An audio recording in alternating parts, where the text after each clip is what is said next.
I'm going to go very briefly through parts of these rule changes. If you have any questions, just make a note of them and then ask me either at the end or privately. It depends on you. So let's start immediately. As regards rule changes for this year, we can say that there were two types of rule changes, as you could see also on this particular slide. There are what we term like the minor changes, which are on the left-hand side of the screen, and the major ones, which I will maybe will be making more emphasis on, putting more emphasis on in this particular meeting. So let's start with what I term are the most important for you to understand and to. This is a major change, especially for coaches. A change in the throw-in article, the rules of the throw-in article for any timeouts called by a coach in the last 2 minutes. Therefore, as you might be aware, as the rules stands or as the rules stood till the end of last season, in the last 2 minutes of the game, if you call a timeout and you have the ball, your team has the ball in the backcourt, you have the option to either start the game from the point of the original throw-in in the backcourt, or else move the ball forward to the front court and have, if you have more than 40 seconds on the clock, you then have only 40 seconds to shoot the ball. The change as regards this particular throw-in article is likewise. Now, there will be 4 throw-in lines, okay, on the court. If you think about the court at the moment, when a coach wanted, up till last season, when a coach wanted to start to move the ball up, let's say that we are on this particular bench, therefore we are the away team. We have the ball, for example, on this side, okay, we're moving, this is our basket. In the last 2 minutes, you called the timeout till last season, and when you opted to move the ball forward to the front court, the ball always went opposite, okay, went opposite the table, okay, and you started the ball from this particular point with 14 seconds on the clock. Now, similar to these 2 lines, which are on the opposite side of the court, from this season, there are going to be 2 new throw-in lines, exactly opposite the other 2 lines that are already on the court, because these 2 spots could be used in the game. How could they be used in the game? So now, with the new change, okay, coaches are being given some extra flexibility. Why? Because there is an additional option apart from the one they had up till last season. Now, as you know, excuse me. Now, if you call a timeout in the last 2 minutes of the game, after a basket, or after a throw-in, I repeat, if your team has suffered a basket or a free throw in the last 2 minutes of the game, and you opt for a timeout and decide to move the ball forward, now you have the option to choose either the right-hand side of the court, if we are moving this way, or the left-hand side of the court. Therefore, now a coach will have the option of choosing the side where to start the game after a basket. Therefore, as you could see on this particular slide, okay, if a timeout occurs after a valid basket or a free throw, okay, then the head coach decides to advance the ball to the front court. The head coach here has the option to decide which side of the floor the throw-in will come from. That is, the head coach will have the option either to start the ball on the bend side or on the, what we call, the opposite side, okay, on the opposite side. Therefore, this is the new rule change. There is also a particular rule change in the case of not a basket or not a free throw. What happens if there was a violation, for example, out of bounds for your team? Okay, there is out of bounds for your team. Okay. Um, by the way, because I wanted to also mention the logic, okay? The logic behind the basket. Sorry, I have to go back a bit. As I told you before, after a basket or after a free throw, the coach has a choice on left or right, as I spoke, and the logic behind this new rule, because there is a logic behind this new rule, is that normally during the game, after a basket or after a free throw, you know that the player can run the line. Therefore, after a basket or after a free throw, the player can run across the line and pass the ball from behind the end line, from wherever he wants behind the end line. That is why FIBA has introduced the choice of the side after a basket or after a free throw. However, after a foul or a violation, as you could see here on this slide, the ball will move on the same side of the court. This is also new. I repeat, after a foul or a violation, for example, my team is in backcourt and the opposing team has thrown the ball out, I have out of bounds, or my team is in backcourt and my guard has been fouled in the backcourt, and I, as the coach, call a timeout, I can move the ball forward, but now the ball moves forward on the same side. Let me explain this to you with visuals so that you understand, okay? So that you understand. Therefore, as you could see here on this particular side, if there is a foul or a violation and the ball is a backcourt sideline, okay, or even end line, and there is a timeout, we move the ball on the same side. With visuals, you will understand better with the following slide. As you could see here, if after a foul or violation, the ball is to start from anywhere, the ball has to start from anywhere on where the red part is being shown. Therefore, I have the ball after a foul or violation here, and I want to move the ball forward. I will move the ball forward, yes, to the front court, but I have to start from this throw-in position, okay, from this throw-in position.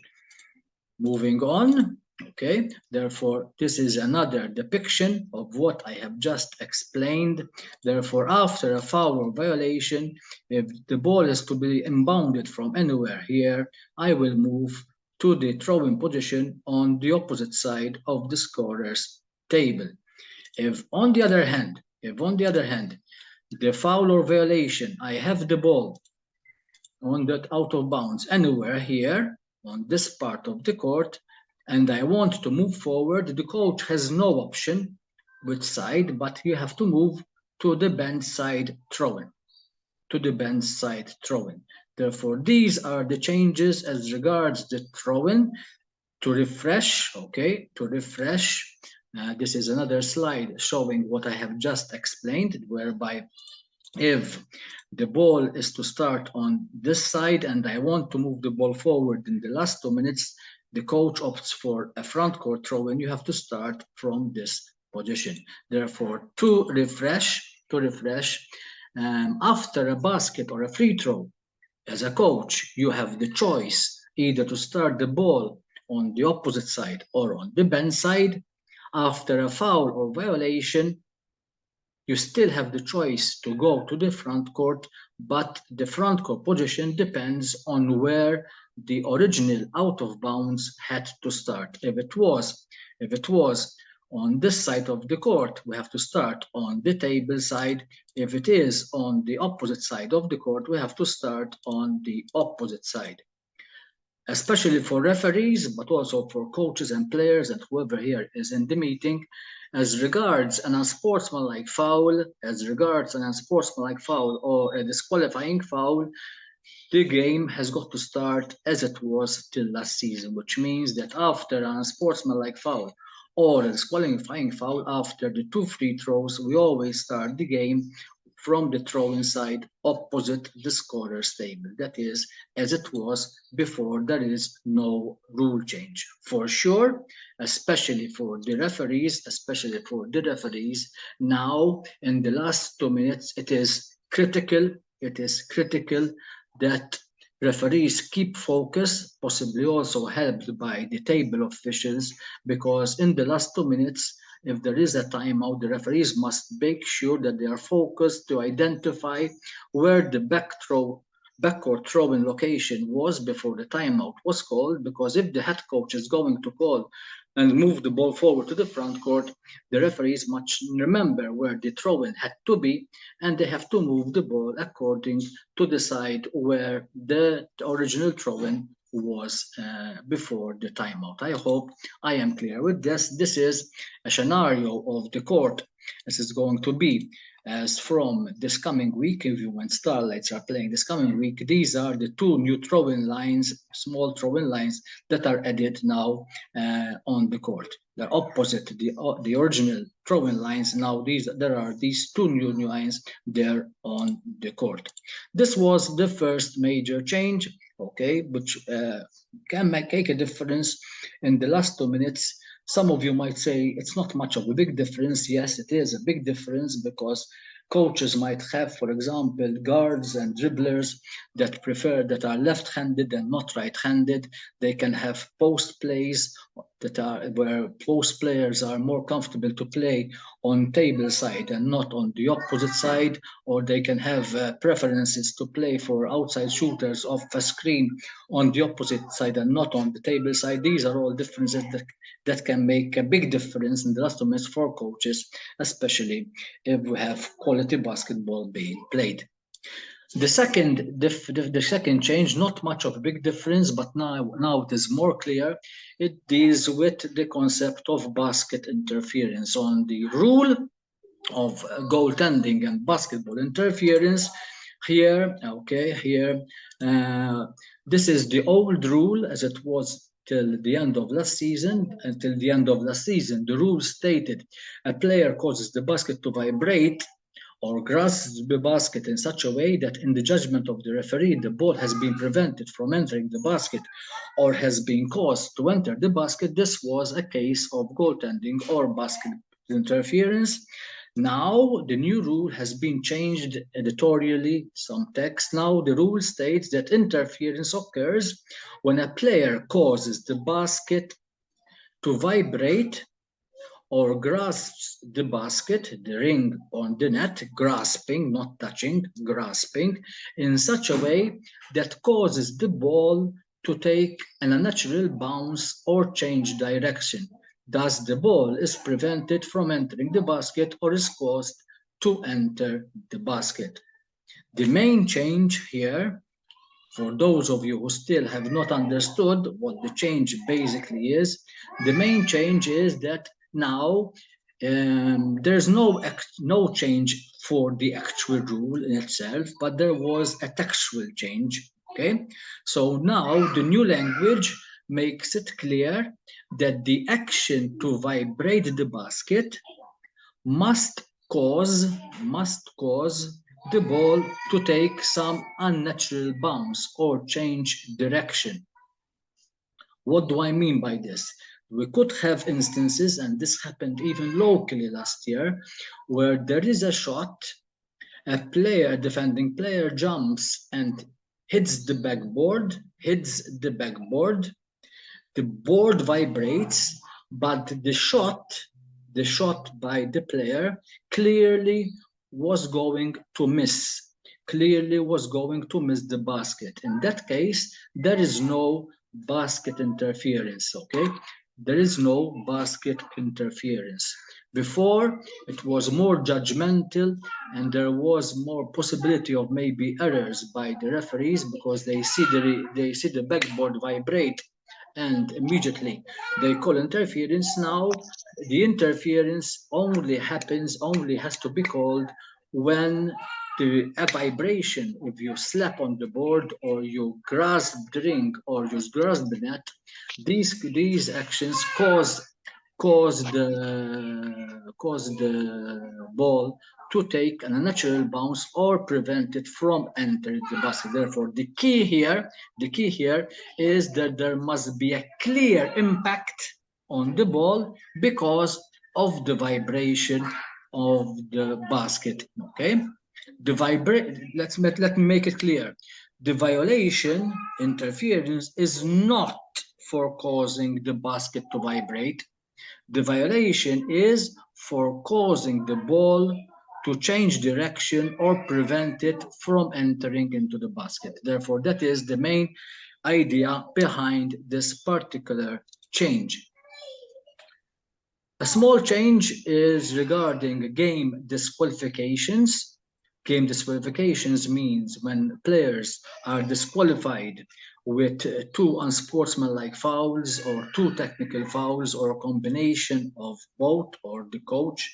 In the case of these disqualified persons, FIBA now has introduced or made it more clear that the disqualified person should leave the floor area within 30 seconds, immediately within 30 seconds. If there are, we have seen instances even around the world where disqualified persons have not left the court within a reasonable time. Somebody has got, please, Florentina, please, you've got your microphone on.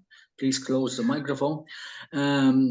There we have seen instances in the past around the world where there have been disqualified persons who have not left the court immediately, and therefore FIBA is making it clear that this is not to be allowed. Also, FIBA has introduced a new foul marker on the table, as you could see there on the slide.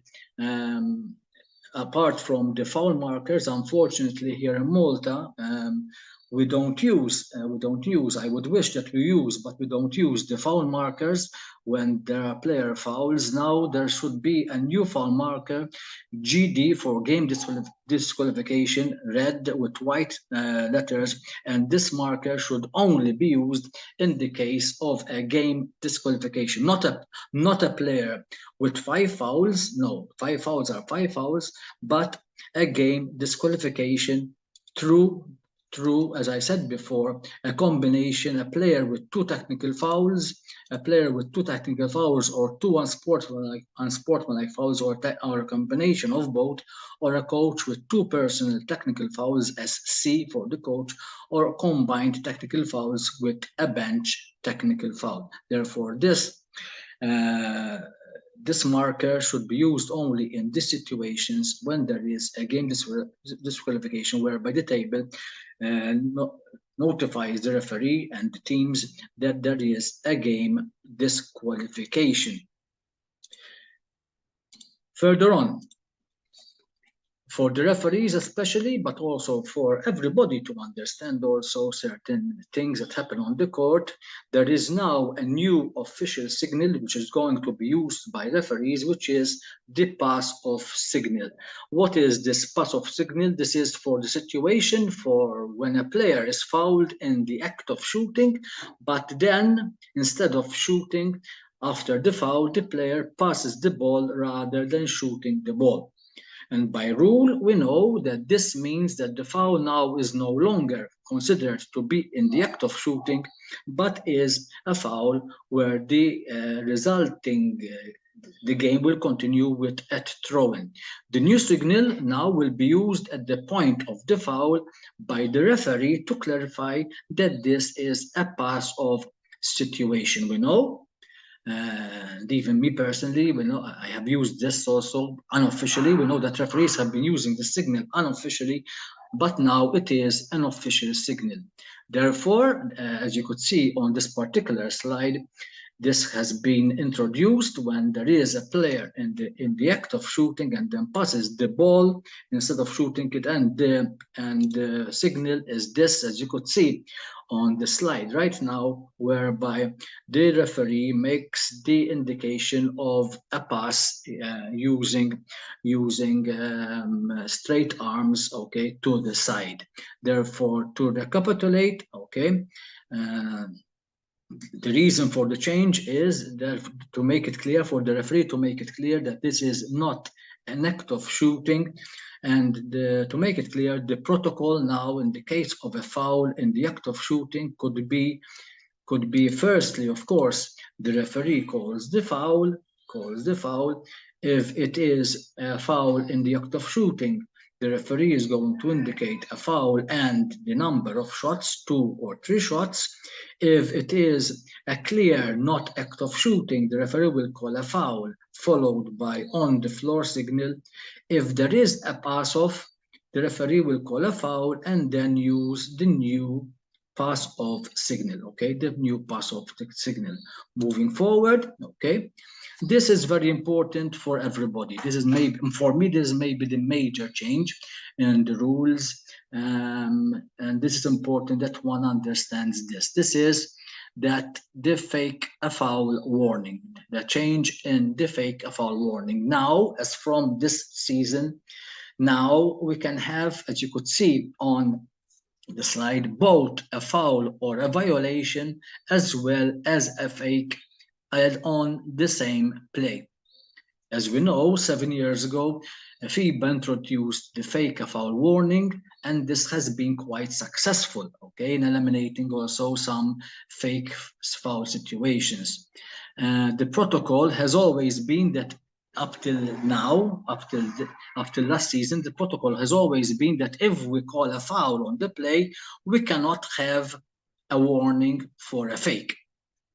But we know that all around, not only abroad, but even here in Malta, players and teams have adjusted, and we are experiencing situations where a player who's about to commit a foul will fake to pretend as if he is being fouled.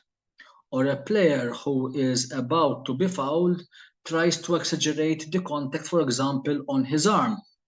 Okay, or else also players running towards a screen and then when hitting the screen, falling theatrically, trying to show that they were fouled by the screen. These are only examples that come to my mind at the moment. Therefore, FIBA has adjusted the interpretation of these plays because, after all, faking a foul does not respect the game, let's be honest, okay? And creates also what I can term as an unwanted atmosphere for the game.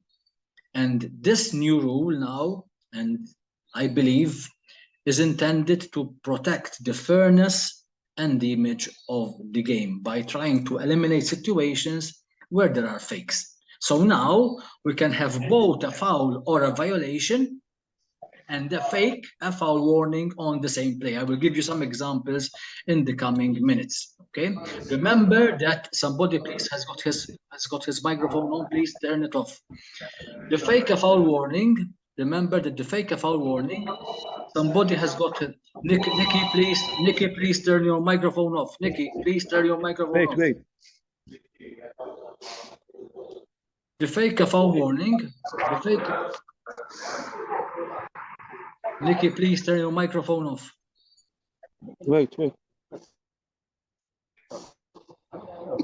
The fake a foul warning, remember, can either be on the player who commits the foul or even, and I will show you an example, on the player who is fouled. Therefore now, okay, this is an example, follow me, okay? In this example, we've got B1 who fouls dribbler A1. B1 strikes the arm of A1 when reaching for the ball.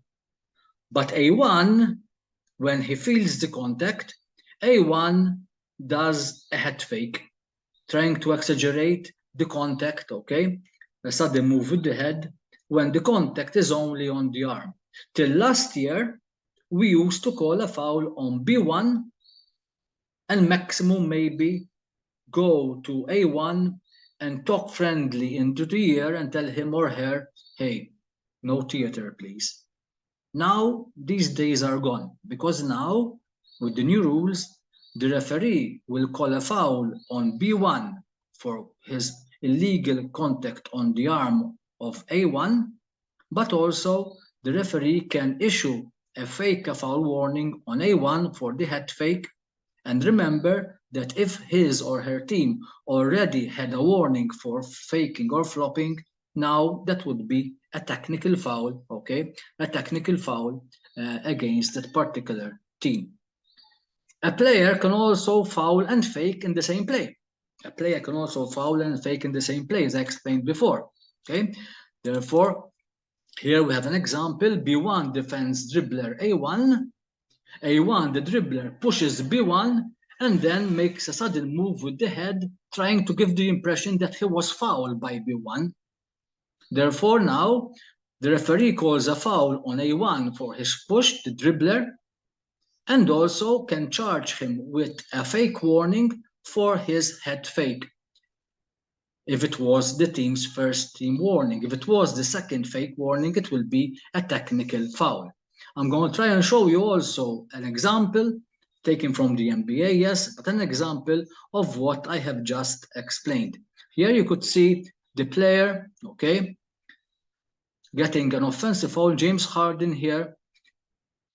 As you could see here also in slow-mo soon, James Harden clamps his defender and then does a head fake, trying to give the impression that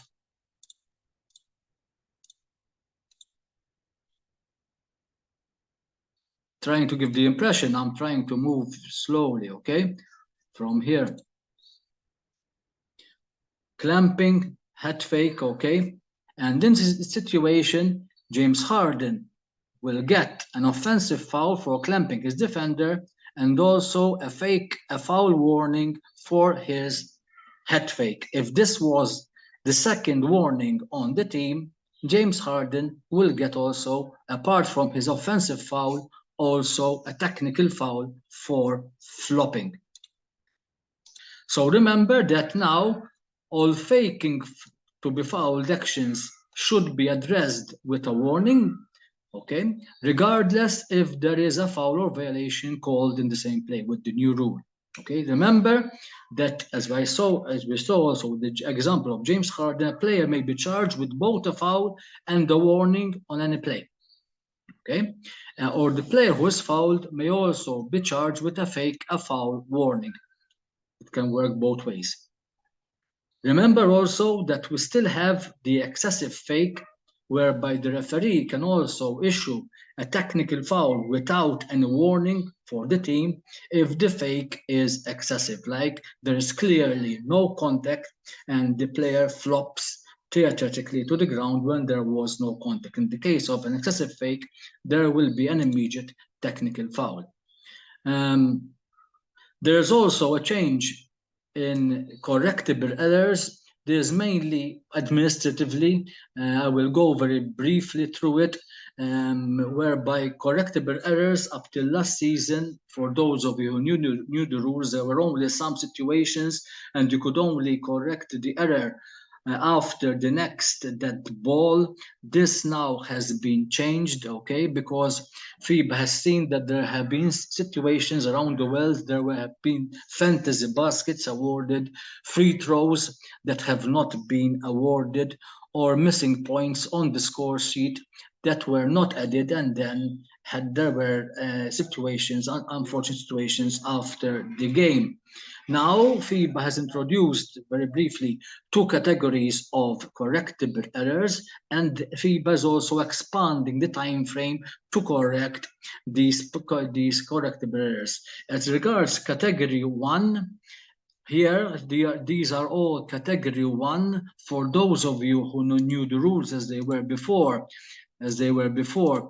1, 2, 3, 4 are the old ones. These were there already. In red, I have identified the new ones, like for example, directing the wrong player to attempt a free throw. If the referees ask a player to attempt the free throw and that player is not the actual player to go for the free throw, or reporting a foul on the wrong player, coach or team by the referee, or scorekeeping errors like missing points, missing a foul, failing to record a timeout, or game clock errors.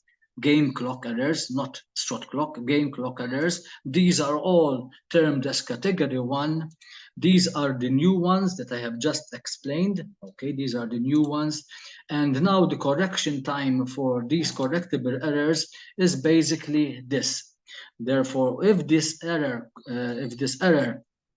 happens within the first 38 minutes of the game, anywhere within these 38 minutes of the game, you can correct this mistake anytime within these 38 minutes. There is no more correcting the error only after the next dead ball. Therefore, for example, if I missed to give a free throw for a technical foul, because there were, for example, it happened there, even in the World Cup, there was an act of shooting foul, 2 shots, the referee gave a technical foul to the coach, there was some commotion and the referees missed to give the technical foul. They gave just 2 shots for the act of shooting foul.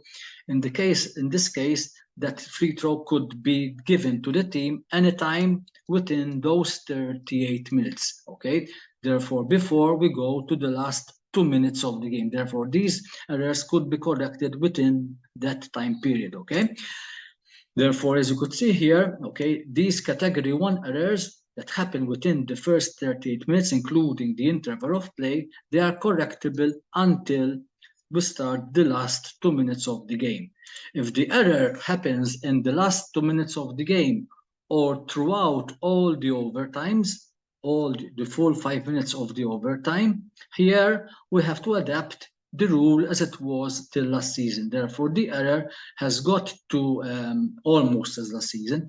The error has got to be corrected until the next stoppage of the game. But stoppage of the game, not dead ball. Stoppage of the game means, and I will speak to the referees about this, stoppage of the game means the referees stop the game, not there is a dead ball and a live ball, okay? But the referees whistle to stop the game.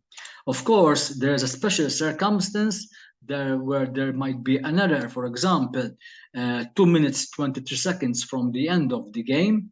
Therefore, that happens within the 38 minutes.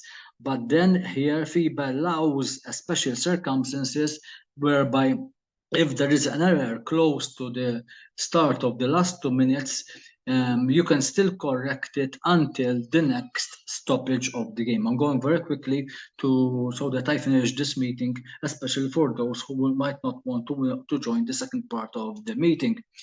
The category 2 errors are basically shot clock errors. Therefore, errors with the shot clock not starting, shot clock not operated correctly. In the case of a malfunction or errors in the shot clock, here the errors, okay, the errors can only be corrected, okay, during the same shot clock period. Therefore, if there was a change of possession after the error or there was a basket scored after the errors obviously cannot be corrected. Therefore, in the case of a shot clock, these will have to be corrected within the same shot clock period.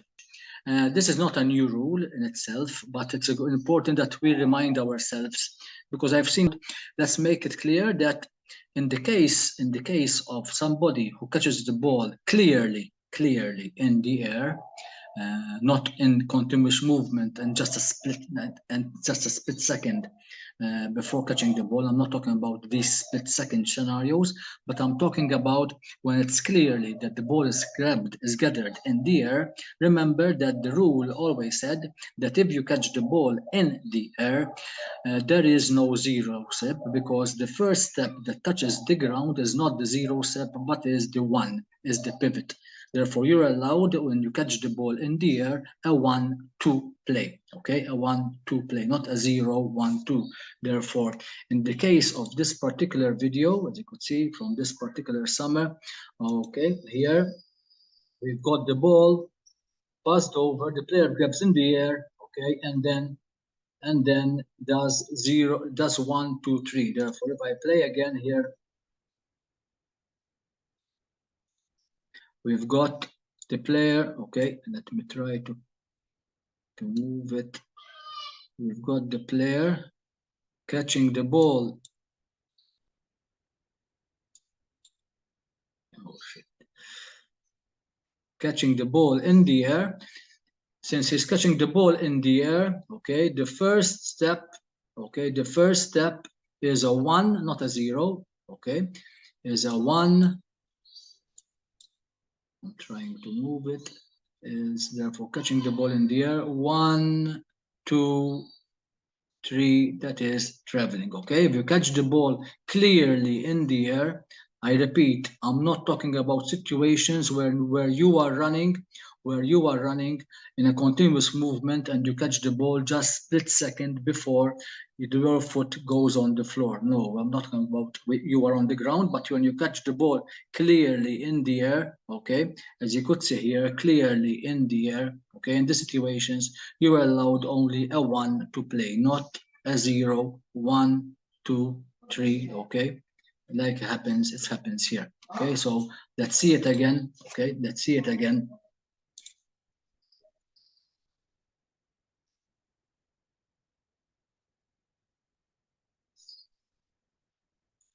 And for the sake of everybody, slowly as well.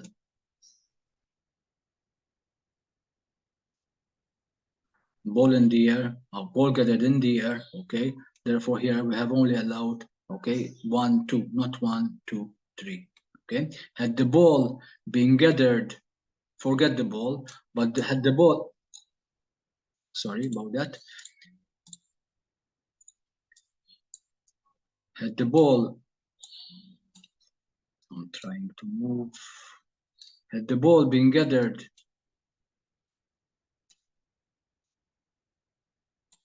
here, for example, okay, here, just a split second before the floor hits the floor, that might be, okay, let go by the referee. But here the ball is being gathered clearly with 2 feet of the floor, okay?